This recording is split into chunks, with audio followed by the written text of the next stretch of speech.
behind قَدَّمَتْ يَدَاهُ. So every person will see what both his hands sent forward. وَيَقُولُ الْكَافِرُ, and as a result, the disbeliever will say on that day, in other words, يَا لَيْتَنِي كُنْتُ تُرَابًا. Really, there are no words in English that depict the power of يَا لَيْتَنِي.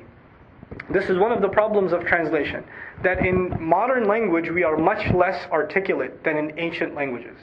Like in older English, you had something like woe is me, right? But in contemporary English, when you say woe is me, nobody really takes you seriously. So we can't really use that anymore, right? So in other words, in situations like this, in modern language, usually a person is speechless.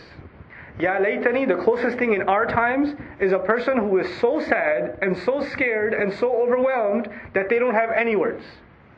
When you're speechless and dumbfounded, this is ya laytani. This is the person going, oh, all they're doing is sighing. All they're doing is screaming. But there's a word for that even in Arabic. Even for that speechless occasion, there's the phrase, Ya laytani, destruction has fallen unto me.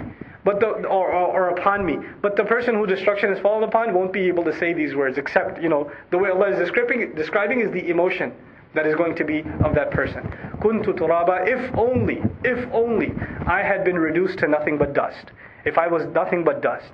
So before this comes, this arrogant kafir is walking around in arrogance, thinking that he has no accountability. إِنَّهُمْ كَانُوا لَا يَرْجُونَ حِسَابًا. And on that day, he's hoping he was nothing. He was reduced to dust. And by the way, dust in Arabic tradition is also associated with humiliation. Right?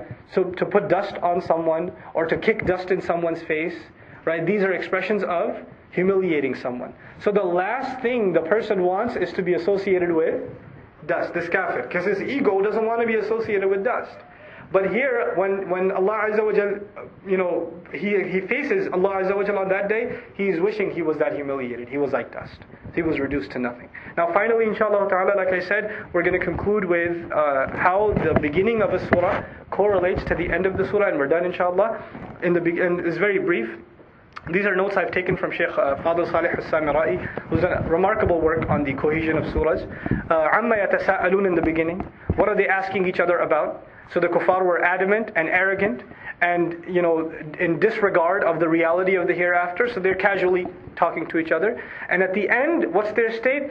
La yatakallamun, la yamlikuna minhu khitaba. They have no ability to speak whatsoever when the time will come. So right now, let them run their mouth. A time will come when their mouths will be silent. So there's correlation from beginning to end. Then Allah says, الَّذِي هُمْ فِيهِ مُخْتَلِفُونَ. They have disagreement, vehement disagreement. I think nothing's going to happen in the hereafter. I think we're going to be raised, but we're all going to go to heaven, or we'll all be some souls or spirits. Everybody's got their false ideas. But on that day, there's only one opinion that will come forward, the right one. وَقَالَ صَوَابًا. He will speak the right thing. If anybody speaks, they'll be saying the right thing, as opposed to the state now. And finally, Allah warned them, ثُمَّ كَلَّا سَيَعْلَمُونَ. No, they will soon find out. They will soon very well know the consequences of their speech. And at the end, once they know the consequences of their speech, what will they be saying instead? Ya laytani kuntu turaba. That's the consequence of it. If they knew, they would be saying that already. If they only realized the burden of those words. Subhanakallahumma wa bihamdik, nashhadu an la ilaha illa ant, nastaghfiruka wa natubu ilayk.